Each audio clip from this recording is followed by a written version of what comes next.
The meeting of geniuses is over.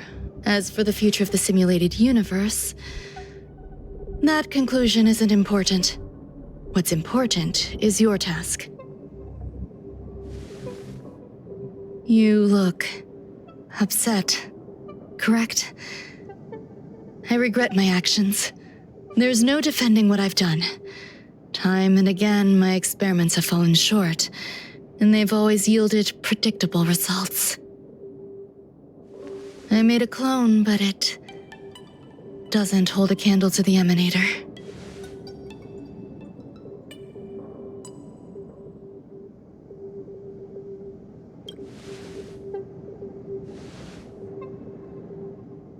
How should I have explained it to you?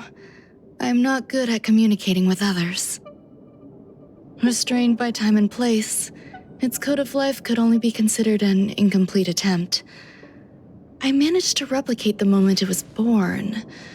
However, it would soon disappear and be reduced to particles. Like every living being, it inevitably faced its demise as it journeyed towards the end. I find no fault in that. However, even the briefest life should have meaning. I want to know the limits of its capacity. It will indicate how far I've gone in a field completely incomprehensible to me.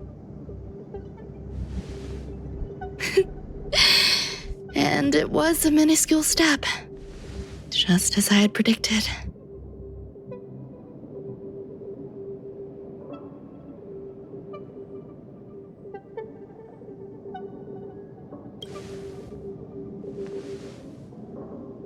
I did say that if a danger proved too great for you, I would personally step in to confront it.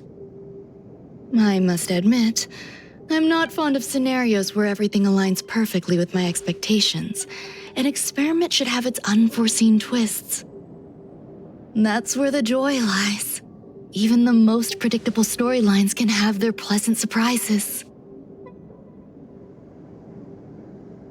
I have to admit that these little ones born in the process sometimes move me. I see a human-like response in them. It is a concept completely opposite to that of divinity. They have emotions. Emotions may be either positive or negative. However, the love rooted in the depths of their heart is eternal and unchanging. They are still a long way from becoming geniuses, and are therefore unable to discern whether this love is one of friendship, romance, or familial love. That being said, can even geniuses tell the difference? I cannot, at least. I do not understand what love is, and cannot respond to their feelings. Do you believe my actions were wrong? There's no need to tell me your answer. I just felt like asking the question. How should I take care of them? Perhaps leaving them at the space station is the best choice. Do I seem irresponsible? I'm sorry. I am often at a loss as to how to face my own creations. The effects of the anti-truth serum will also wear off. If others mention me to you in the future, you can answer however you like. Or even pretend you never knew me. After all, your memory of me will soon dissipate like smoke. Over time, hidden truths tend to surface. Past traumas, which I'd rather leave behind, have made me skeptical about trusting anyone but myself. If I do not want a secret revealed, the most foolproof way is to destroy it. The anti-truth serum will make you forget the brief period we spent together. It won't take effect immediately. It is a slow, intangible process, like the sweet fragrance of lotus leaves, plum blossom, sticky rice, and frosting sugar. Perhaps you'll remember someone performed selfish experiments on the space station, but you will no longer remember their identity. Perhaps we'll meet again someday, but you won't be able to connect me with the recollection. That way, the connection between life forms will be erased.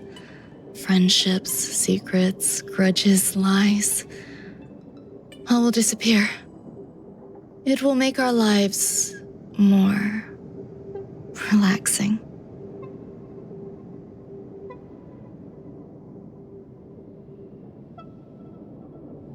I believe you.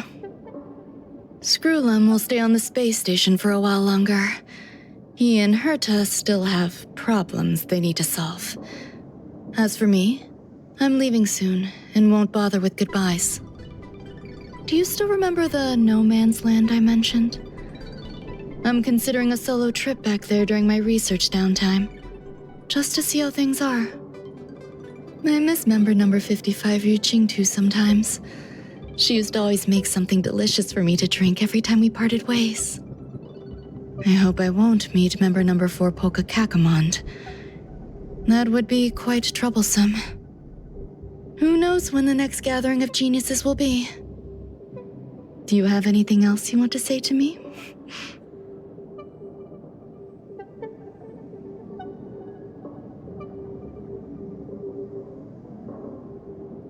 I find that difficult to answer. I thank you, Miss Assistant. If fate allows and you're interested, upon our next meeting, we could journey to No Man's Land and traverse its tranquil glaciers. Though I suppose it wouldn't be No Man's Land anymore. What a conundrum.